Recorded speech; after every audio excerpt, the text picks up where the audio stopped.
Muy buenas noches, amigos de Reporte Saladín. Aquí estamos de nuevo para realizar análisis y comentarios, y muy especialmente ante una situación como la que ocurrió en medio de esta semana, muy especialmente lo que fue el colapso del sistema eléctrico que trastornó prácticamente, como decían los titulares de uno de los periódicos, el país, y se sintió en todas las provincias, muy especialmente en la capital, y prácticamente el país se paralizó. En primer lugar, afectó todo el tráfico de vehículos en la capital al no funcionar el sistema de semáforos, pero al mismo tiempo quisiéramos hacer una reflexión sobre la capacidad que tiene y debe tener, por supuesto, el sistema eléctrico nacional para estar preparado y atender esas emergencias que se le presentan al mismo como algo que, al igual que todos los sistemas eléctricos del universo, del mundo entero, independientemente de cada país, de las fuentes de energía que utiliza, pero si hay un sector que está preparado técnicamente para manejar eso que se llamó en uno de los titulares de la prensa durante la semana, colapso eléctrico transforma al país, es el sector precisamente al que estamos aludiendo. Por eso, independientemente de los esfuerzos que se han hecho históricamente, desde los años, ya en 1947, oigan bien la fecha, en esa época ya, el gobierno de turno decidió aprovechar lo que era el Salto de Jimenoa y generar electricidad partiendo de lo que era el Salto de Jimenoa, y ahí se comenzó un proceso que muchos años después, en 1962, cuando el profesor Juan Bosch fue electo como presidente de la República, él inició gestiones y negociaciones para construir lo que era la presa de Taveras. No pudo, se fue a Inglaterra, y aunque pactó con empresas inglesas la construcción de esa represa para utilizarla primero como aprovechamiento para el riego para la agricultura, y número dos, la generación de electricidad, le tocó, en vista de que el profesor Juan Bosch fue depuesto 7 meses después de su inicio de gobierno, le tocó al doctor Joaquín Balaguer, ya en 1966, iniciar un diálogo que desembocó con el Banco Interamericano de Desarrollo en el financiamiento por parte del BID, del Banco Interamericano de Desarrollo, de la presa de Taveras,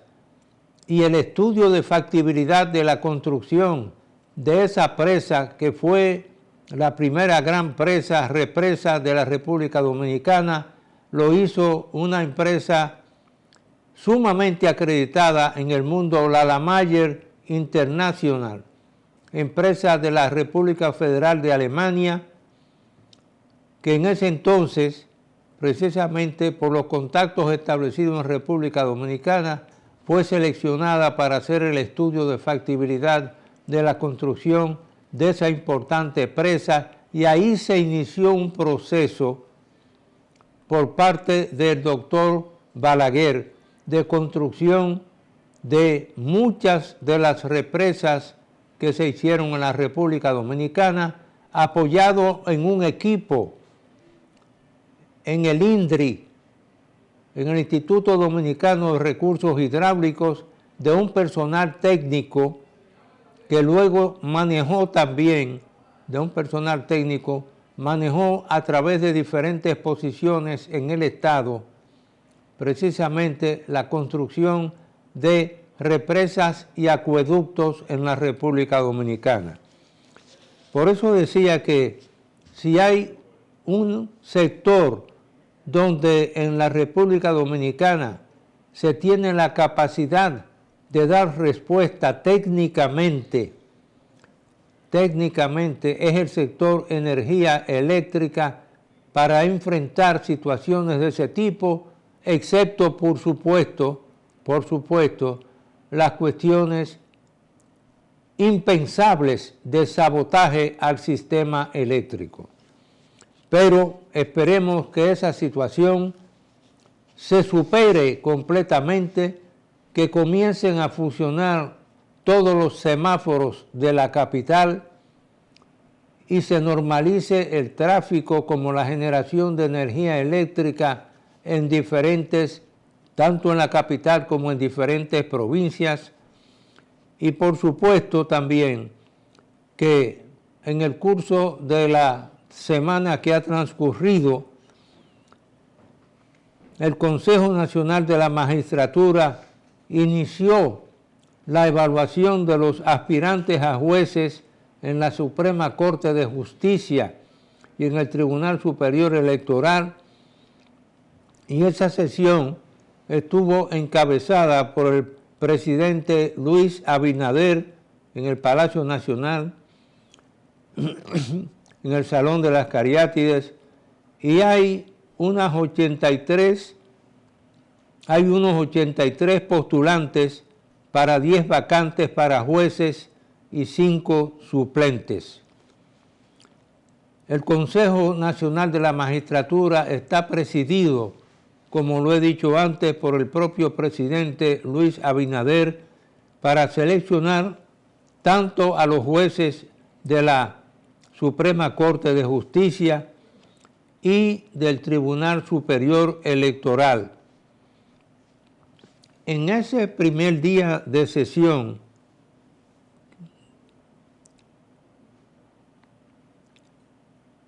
se entrevistaron a unos 21 aspirantes de los 83 que se postularon, y en las vistas públicas, en el Salón de las Cariátides, en el Palacio Nacional, ahí se pudieron ver escenas del examen de muchos de esos postulantes, de los postulantes del primer día, que fueron, lo repito, unos 21 aspirantes de los 83 que se han presentado dentro de lo que es la selección a realizar para jueces de la Suprema Corte de Justicia y el Tribunal Superior Electoral. Independientemente de esas informaciones,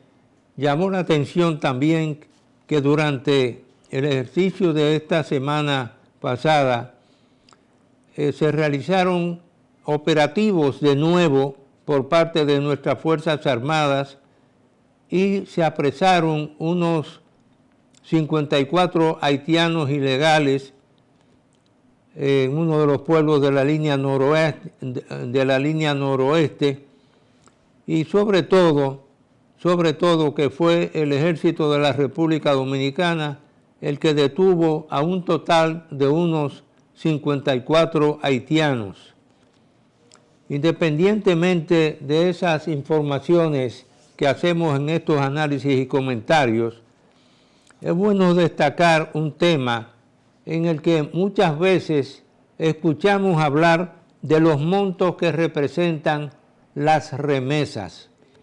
pero muy pocas veces se analizan el aporte mensual que todos los dominicanos que viven en el exterior, y si hay alguien, como lo he dicho en programas anteriores, que conoció la diáspora dominicana en San Juan de Puerto Rico, en Miami, donde había una activista que era de esos personajes que se toman en serio promover la causa de los dominicanos en el exterior, Margarita Cepeda, y es que muchas veces en las estadísticas que publican nuestras autoridades monetarias en el Banco Central sobre información relacionada con los flujos de remesas que alcanzaron a lo que va del año a unos 9.878 millones de dólares entre enero y octubre del 2025, y esos montos recibidos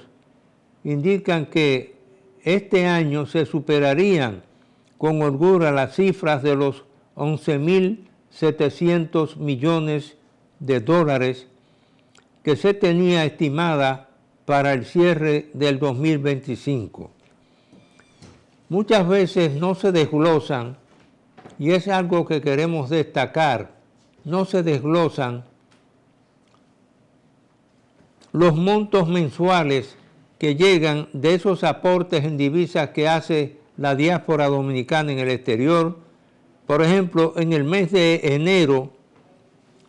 se recibieron en la institución monetaria de nuestro país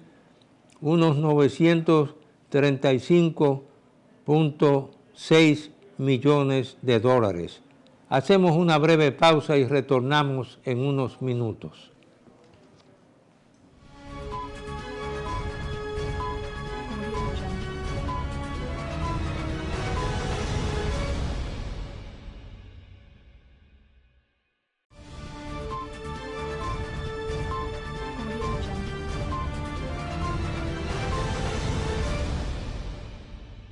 Bien, amigos, continuamos con el reporte Saladín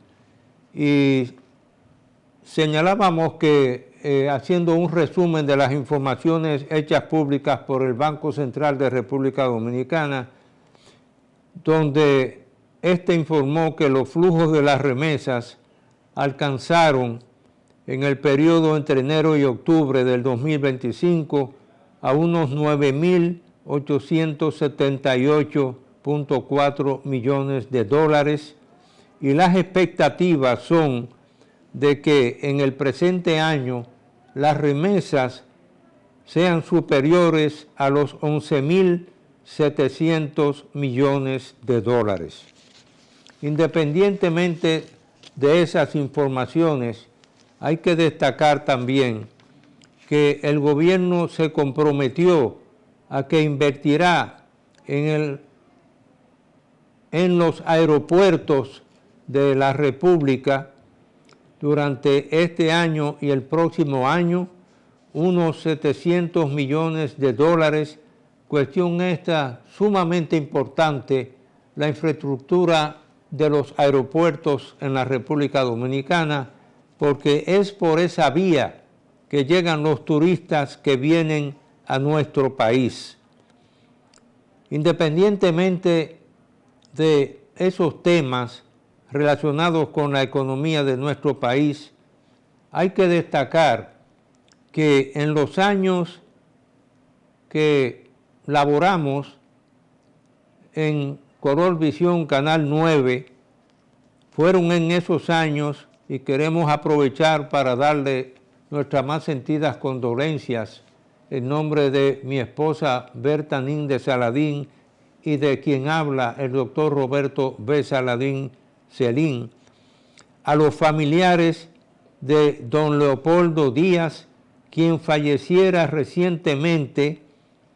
Fue el fundador de Hogares CREA, y como Color Visión estaba situada muy cerca de la casa donde fue fundada Hogares CREA, muchas veces hacíamos contribuciones colectivas para comprar sacos de arroz y darle apoyo a don Leopoldo Díaz, que en paz descanse y Dios lo tenga en la gloria, quien falleciera a los 93 años de edad. Y fue un ejemplo de un hombre dedicado precisamente a esa institución de Hogares CREA,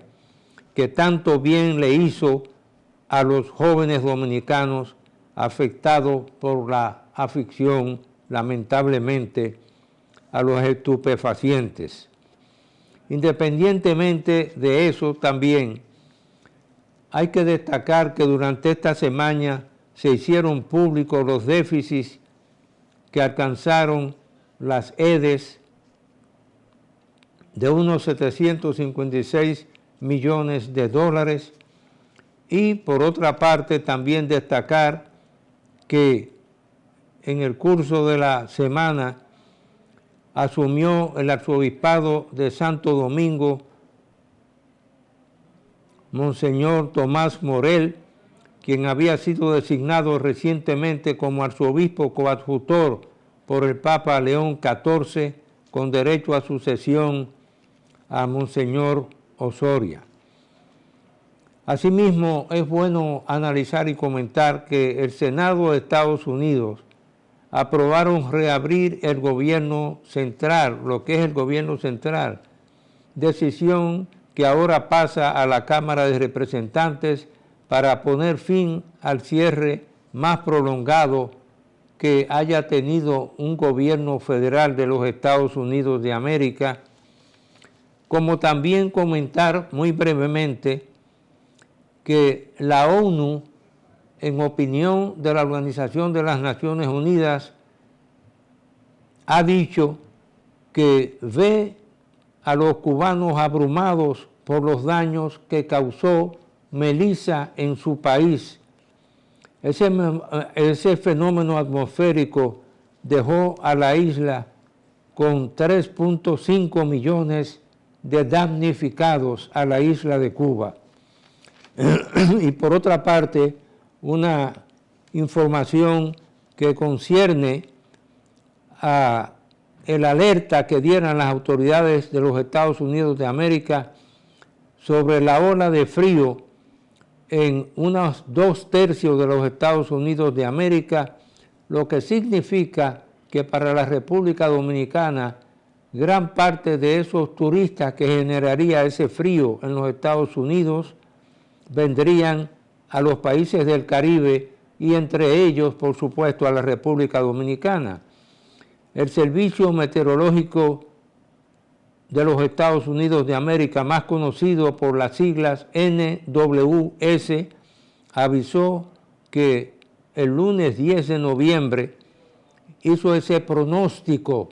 de la ola de frío que estará afectando al territorio norteamericano. Y por otra parte, un proyecto también de científicos estadounidenses que busca controlar los huracanes. El objetivo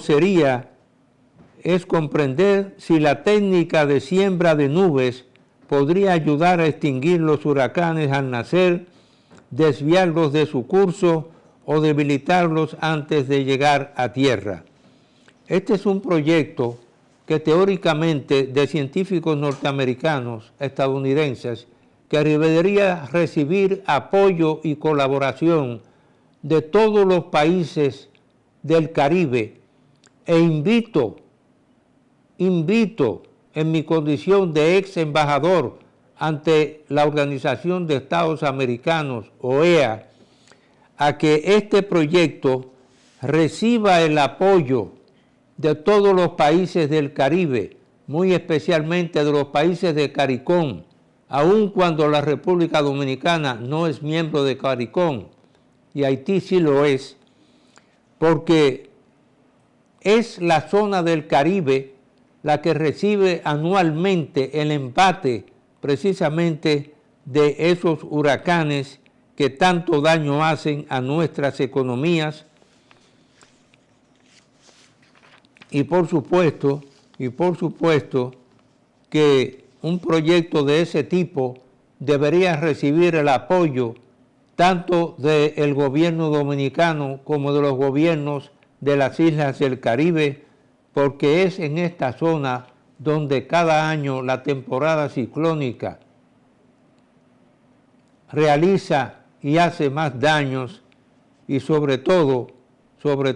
durante la temporada turística también. Y por supuesto, hay eventos en las provincias donde delincuentes se han ensañado con algunas de nuestras provincias, como ha sido el caso de San Cristóbal, donde el uso de la expresión de que se sale a la calle con el corazón en la boca, quisiéramos pensar que las autoridades de la provincia de San Cristóbal tendrán la capacidad de enfrentar la delincuencia en su provincia y sobre todo, independientemente de que, como lo ha dicho el propio gobierno dominicano, de que se invierten más de 43.000 millones de pesos en los programas sociales, donde se supone que precisamente todas esas ayudas llegan precisamente a la clase más pobre en las provincias de nuestro país. Y una noticia que, independientemente de lo que puedan pensar algunos sectores, y es que la gobernadora de New York ha visitado la República Dominicana y ha destacado toda la cooperación con Santiago de los Caballeros, independientemente de que realizara una visita al señor presidente de la República, Luis Abinader, en el Palacio Nacional. Hay que destacar también que el sector agrícola sigue haciendo aportes importantes a nuestra economía, ya que la República Dominicana exportó unos 692 millones de dólares en cacao en lo que va del año 2025. Hacemos una pausa y retornamos en unos instantes.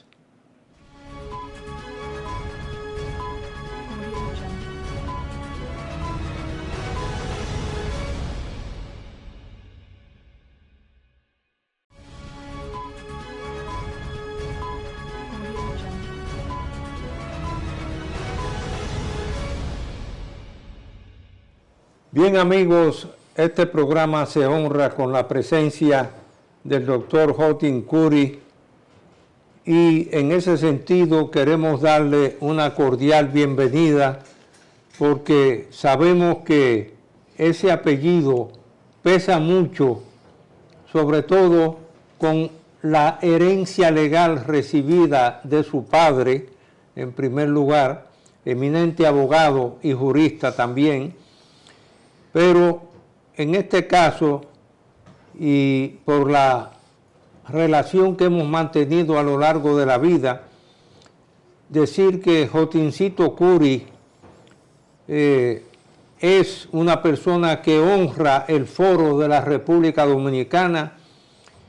fue miembro de la primera matrícula de jueces del Tribunal Constitucional de República Dominicana en el periodo 2011-2018, es doctor en Derecho con especialidad en Sociedad Democrática y Estado de Derecho por la Universidad del País Vasco, España, 2009-2014, y doctor en Derecho Constitucional, concentración Jurisdicción Constitucional por la Universidad de Castilla-La Mancha, Recinto Albacete, España, en el 2016-2023. Solamente vamos a agregar un párrafo más a lo que sería un currículum impresionante que tiene nuestro invitado en el día de hoy. Cuenta con una maestría en Administración del Estado por el Instituto Global de Altos Estudios, en coordinación con la Universidad de Salamanca, España, 2015-2016, maestría en Derecho Constitucional, concentración Jurisdicción Constitucional, de doble titulación por la Pontificia Universidad Católica Madre y Maestra y la Universidad de Castilla-La Mancha, España. Realizó una especialidad en Justicia Constitucional, Interpretación y Aplicación de la Constitución en la Universidad Castilla-La Mancha, en Recinto Toledo, España, un programa en Derecho Comercial en la Universidad de Concordia University de Canadá y un diplomado en Derecho Empresarial por la Universidad de APEC en 1994. Es egresado con honores como licenciado en Ciencias Jurídicas por la Universidad Nacional Pedro Enrique Ureña, UNPU, en 1983-1989, y un extenso prontuario de libros, artículos y publicaciones que ha realizado en nuestro país y en el exterior. Con ese preámbulo, le damos la más cordial bienvenida y, por supuesto, quisiéramos saber, ahora que viene el proceso de la elección de jueces, precisamente de que ha sido convocado el Consejo Nacional de la Magistratura para evaluar a los aspirantes a jueces de la Suprema Corte de Justicia y del Tribunal Superior Electoral, y ya una sesión fue encabezada por el señor presidente de la República, Luis Abinader, en el Palacio Nacional, habiendo unos 83 postulantes para 10 vacantes para jueces y 5 suplentes. Quisiéramos pues escuchar tu opinión con respecto a esa cantidad de postulantes. Bien, muchas gracias, don Roberto. Para mí es un honor estar en su programa. Usted sabe que siempre lo he admirado por sus posiciones públicas y también por sus extensos conocimientos en todas las áreas. Me siento muy contento y un saludo a doña Berta también. Gracias. Sí. Pues mire, don Roberto, yo le decía, este tema de la selección de los jueces con relación a los postulantes, observe usted que son 83, pero siempre han sido 190, 200. Eso indica que va bajando el número de aspirantes, y eso que son 10 posiciones. El año que viene son 10 o 12 más, porque salen los otros miembros de la Suprema Corte de Justicia, creo que excepto uno, que no fue escogido en el periodo regular, lo que indica que la gente va perdiendo, vamos a decir, la confianza en los procesos. Y me explico, es que eso es un tema, es una selección política, básicamente política, y lo demuestra el hecho de estos 3 magistrados que fueron desvinculados, los 3 muy buenos, yo los conozco bien, son personas con una hoja de servicio muy limpia, y sin embargo fueron descartados con fórmulas generales, con argumentos ahí que no tienen mayor peso, lo que indica que se querían disponer de esas plazas. Yo creo que pudieron haber sido, si no iban a ser confirmados, pero debieron haberse buscado otros argumentos, decir, bueno, que vamos, esta gente no tiene el perfil que se busca en esta nueva Suprema Corte de Justicia y vamos a proceder a disponer de esas plazas, pero no de la manera que lo hicieron, imputando faltas de una manera muy genérica. De manera que eso manda un mensaje tanto a los que quieren ingresar desde fuera como los que están adentro y quieren ser ratificados, en el sentido de que si no tienen un vínculo político con un sector de poder, no van a llegar a ser miembros de la Suprema Corte de Justicia, lo cual es lamentable porque se supone que esas posiciones deben ser escogidas fundamentalmente por mérito, por capacidad, por honestidad, por una serie de virtudes que no necesariamente deben estar afianzadas en el vínculo político. De manera que ojalá el Consejo Nacional de la Magistratura, ya que decidió no ratificar estos jueces y va a escoger, al parecer va a limpiar o va a sustituir prácticamente a todos los miembros de la Suprema Corte de Justicia, pues por lo menos que busque personas con una honorabilidad, una capacidad más o menos equivalente a aquellos que van a ser sustituidos, y no que eso se convierta en un grupo de políticos que van allí a percibir sueldos y pensiones, porque muchas veces el criterio para nombrar, vamos a ayudar a fulano de tal, para que salga con una buena pensión, esos son los criterios que se toman en los partidos políticos. Entonces tienen que ser cuidadosos. Por ejemplo, el expresidente Fernández, que es abogado y sí conoce bien estos temas, se preocupaba de escoger personas calificadas cuando estaba dirigiendo el Consejo. Ojalá que el actual mandatario, Abinader, haga lo mismo en esta selección de jueces, porque le va a tocar esta le toca la del año que viene y le toca la próxima renovación de jueces del Tribunal Constitucional dentro de 2 años, sí, donde van a ser sustituidos 4 jueces. Duda, que representó un progreso muy importante ya para lo que es el Poder Judicial, la integración de los miembros del Consejo Nacional de la Magistratura. Exacto. Y sobre todo que desde el inicio se alcanzó un consenso, inclusive con los miembros del Senado y la Cámara de Diputados, correcto, que integraban también representantes de la oposición, y en ese sentido fue un progreso que se televisaran aún las sesiones también que se celebraron para la selección de los jueces de los diferentes tribunales. Y en ese sentido, yo recuerdo que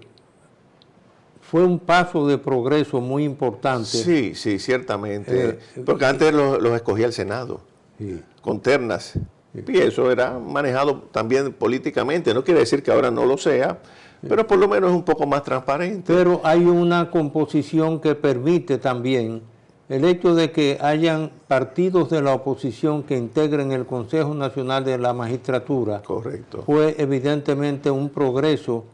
en esa nueva visión, que se tuvo, y sobre todo que permitir que la televisión... Exacto, fíjese usted que es cierto lo que usted dice, que en la última sesión que se hizo, donde no se ratificaron los 3 jueces de los cuales estamos hablando, quedó dividida la votación, 4-4. ¿Qué prevaleció? El voto de calidad, sí, del presidente de la República. Usted sabe que cuando en esos casos, cuando son órganos pares, igual que el Tribunal Constitucional Español, sí, el voto de calidad inclina. Pero fue muy cerrada la votación, 4-4. O sea, indica claramente que había 2 bloques. O sea, no es una imposición como sucedía antes, política, netamente política, pero claro, sigue siendo un factor determinante aún a través del Consejo Nacional de la Magistratura para la designación de los jueces. Definitivamente, y por eso usted ve que muchos no aspiran, que teniendo las cualidades, porque dicen, bueno, si yo no tengo un vínculo político, un padrino, pues entonces no, prefiero no acudir a esa sesión televisada porque saben de antemano que sus probabilidades son escasas o nulas para ser seleccionados. Pero lo que estamos viendo en América Latina también, y sobre todo en el reciente caso de México, sobre las elecciones de los jueces, y donde inclusive se ha llegado a posiciones en las que se quería someter a procesos electorales la selección de los jueces, algo realmente que no tenía por lo menos precedentes en el caso de algunos de los países de América Latina. Exacto. Es cierto, porque usted sabe que en Estados Unidos eran seleccionados en algunos estados por el voto popular, pero sucede que, y vitalicios, pero eso era en una época donde el promedio de vida no era tan alto. Ahora se discute incluso el tema de, por lo menos en esos países anglosajones que tienen el sistema de jueces vitalicios, de que eso debe cambiarse porque ya el ser humano vive más tiempo y muchas veces esos jueces envejecen, no tienen ya las cualidades, las capacidades o el deseo de trabajar. Entonces eso se está revisando, se está debatiendo incluso en esos países, pero ciertamente en los países hispanoamericanos no tenemos esa cultura, esa tradición de escoger los jueces a través de procesos democráticos electorales, ¿no? Sino de manera indirecta. Dentro de todo ese entorno que rodea lo que es, en primer lugar, el Congreso Nacional, la participación del Poder Ejecutivo y la opinión pública en sentido general, sí, en un momento en que en América Latina y el Caribe también hay discusiones en torno a lo que es el juego de la democracia y yo veo precisamente ahí que uno de los temas que contiene tu currículum está relacionado precisamente con el tema de la administración del Estado, en un momento en que hay tantos debates en torno y conferencias muy importantes en las que se ha notado la ausencia de algunos jefes de Estado que se han abstenido de participar aún en cumbres, como ocurriera recientemente en el caso de República Dominicana, o aún en la actual conferencia sobre el tema medioambiental en Brasil también, donde la ausencia ha caracterizado. Parece ser que lo que está en crisis detrás del escenario es el propio concepto de democracia, libertades públicas y derechos humanos. Fíjese, ciertamente es así. Claro, ahora el tema, se entiende que la cumbre que se iba a hacer se fue suspendida, se supone que por el tema de Venezuela, la situación en el Caribe que está un poco tensa, pero la democracia está en crisis, de eso no cabe la menor duda, y no solamente en República Dominicana, sino a nivel general. Yo ahora estoy leyendo un libro de un autor español, Joaquín Bosch, que dice claramente que la democracia está en crisis en los Estados Unidos con el tema de Trump, que tiene, ¿verdad?, un estilo autoritario de gobernar. Está en los partidos de ultraderecha, están en ascenso en España con Vox, en Francia con Marine Le Pen, están en Alemania por igual, en Italia con la propia Meloni, o sea, en toda Europa. Eso se debe fundamentalmente a los flujos migratorios y a las redes sociales. Los flujos migratorios han generado ya, cuando se desbordan, tocan, hieren el sentimiento nacional de muchos países porque se ven las identidades amenazadas, porque ese concepto de universalismo lamentablemente no ha surtido los efectos que se deseaban. Decía un poeta ahora árabe, que si venimos del polvo, cualquier país es el mío, decía él, cualquier país, sí, pero venimos del polvo, porque al polvo volveremos. Pero no es así, ciertamente esos sentimientos y esas crisis identitarias ya surten efectos con los flujos migratorios, y de ahí el auge de la ultraderecha y del déficit de la democracia. Claro, en nuestros países, como ya es por otros motivos, aquí claro tenemos un serio problema también migratorio con Haití, pero también la democracia nuestra carece de instituciones sólidas, incluyendo con la propia justicia. Todas las instituciones son muy precarias. Entonces, eso genera un rechazo, un desencanto de la población con el tema de la democracia, y por eso tuvimos a Chávez en Venezuela, que ahora está Maduro, a Bukele, el fenómeno de Milei en Argentina, y eso seguirá proliferando en la medida en que la gente pierda fe en el modelo democrático, porque si no se recicla, si no hay una respuesta adecuada a los grandes problemas nacionales, yo creo que la democracia va a seguir en crisis inevitablemente, don Roberto, porque usted bien sabe que los problemas, lejos de resolverse, se van agravando paulatinamente, y entonces eso produce un natural desencanto en amplios segmentos de la población. Pero definitivamente hay que reconocer que independientemente de lo que es el anecdotario de eventos y seminarios que se celebran muchas veces en el mismo Washington, como ocurrió ya hace varias décadas, en la que un distinguido intelectual colombiano pronunció una charla y conferencia en la que hablaba de lo que era el continente de la esperanza, y defendiendo el criterio de que en América Latina todos los países eran, con honrosas excepciones, eran la búsqueda del reconocimiento de los derechos humanos y de la democracia, que eran los pilares en los que se amparaba. Cuando un sociólogo chileno y matemático chileno le dijo, mire, yo respeto mucho los criterios en que usted habla del continente de la esperanza, pero esa no es la historia de América Latina y el Caribe. La historia real es que fueron generales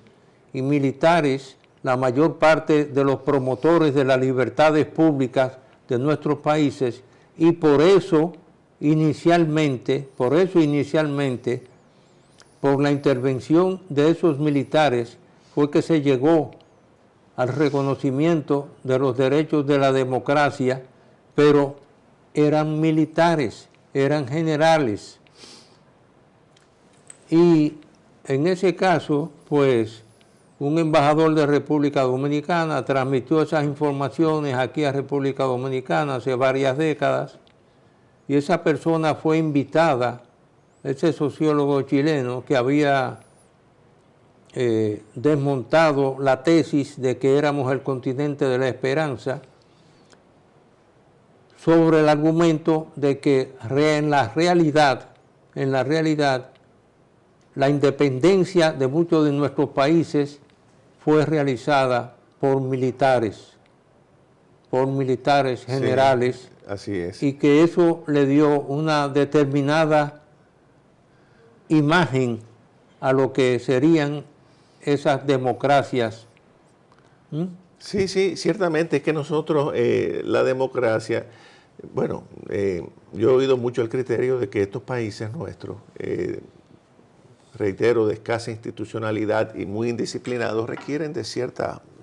firmeza, cierta mano dura, para que puedan ser gobernados adecuadamente. Y parece que es así, don Roberto, porque es que la democracia necesariamente exige instituciones fuertes. Y en países donde no las hay,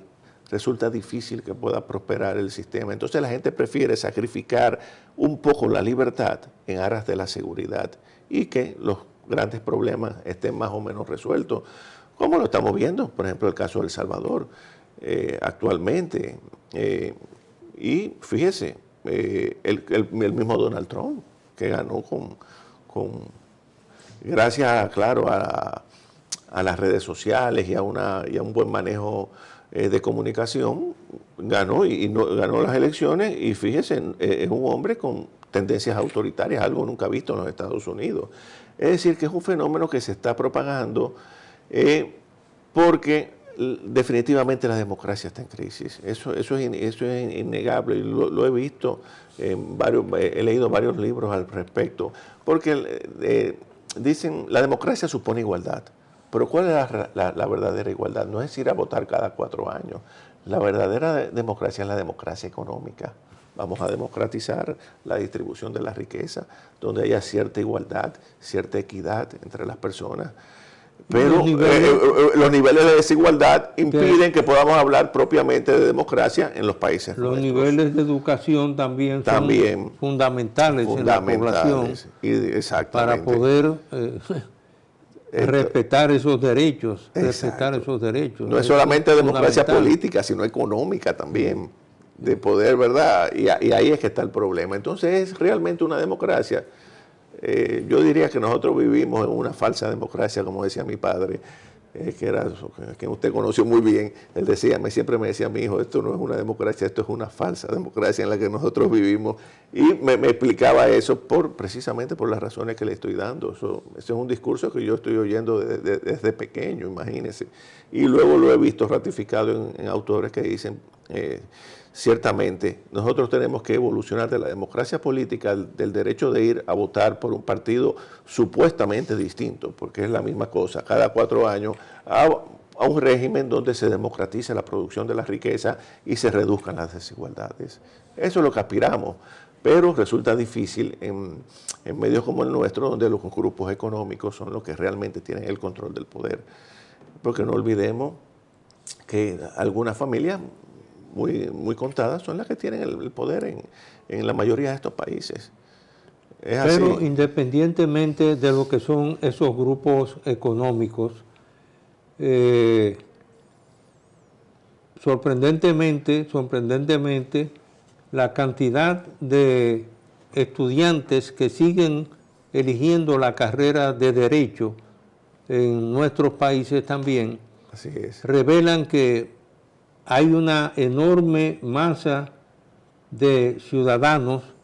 que entienden que en el caso de esa profesión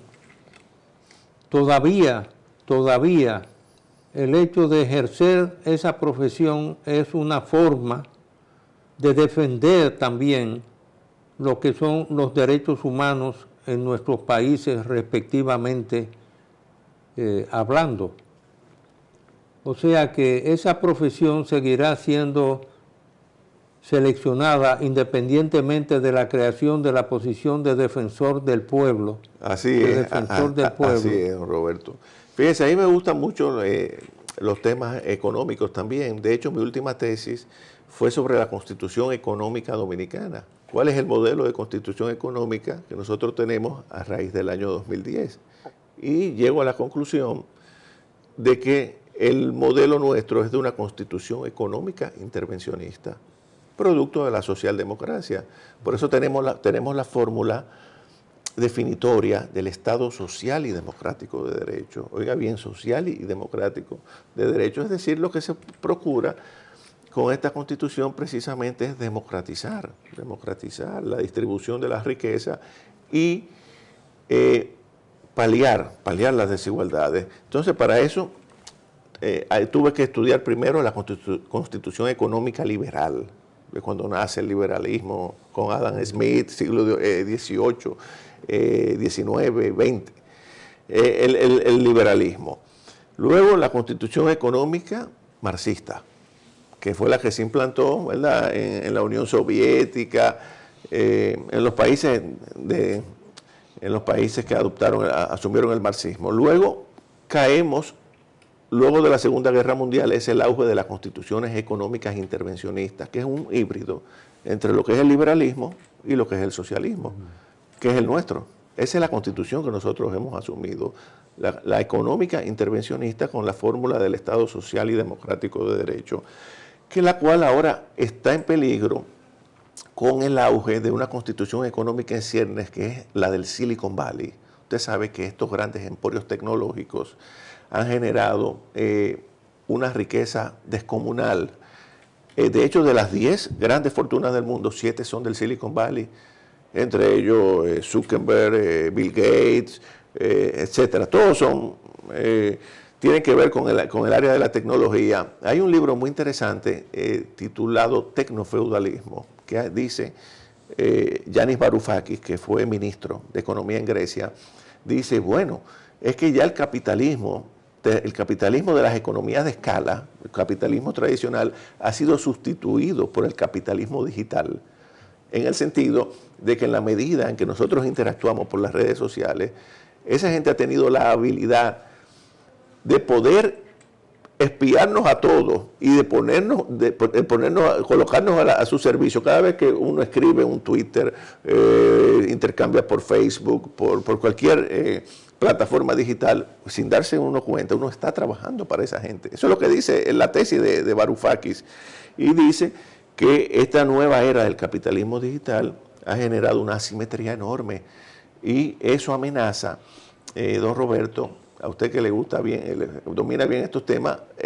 el estado de bienestar. ¿Por qué? Porque el dinero que esa gente evade por concepto de impuestos, porque ellos operan en diferentes países, pero tributan en paraísos fiscales,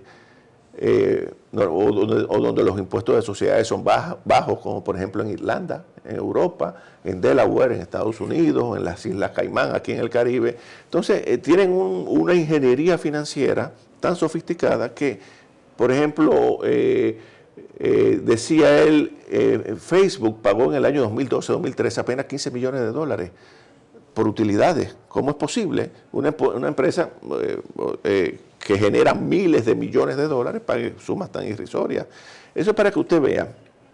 cómo ese dinero que ellos dejan de pagar por concepto de impuestos, entonces se lo prestan a los estados con intereses. Se lo prestan. De hecho, ya la fortuna de de algunas de esas corporaciones supera el PIB de países pobres, de países pequeños. Sí, o sea, eso está generando una presión enorme actualmente en la economía mundial y ya en Europa ha habido académicos que dicen, bueno, el estado de bienestar está en peligro, la socialdemocracia,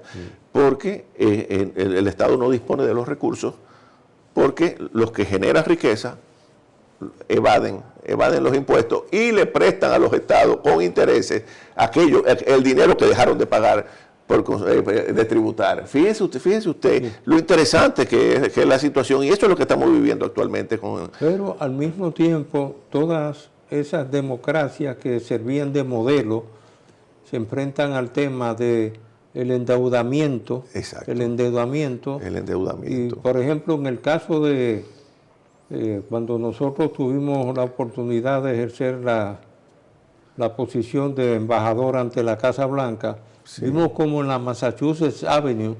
frente a lo que es la residencia del vicepresidente de los Estados Unidos de América, hay un reloj electrónico que va dando minuto a minuto y segundo a segundo el monto de la deuda externa contraída por los Estados Unidos de América. Así es. Y ahí uno se da cuenta de lo que es precisamente una de las situaciones en la que la mayor parte de los países, por ejemplo, cuando yo estuve en el Banco Interamericano de Desarrollo como director ejecutivo alterno por México y República Dominicana, ese fue un periodo de 4 años en el que Argentina no era ya sujeto de crédito, solamente el Fondo Monetario Internacional, teóricamente, ya que la revista The Economist, una de las revistas más prestigiosas a nivel mundial, había dejado de publicar las estadísticas económicas del Banco Central de Argentina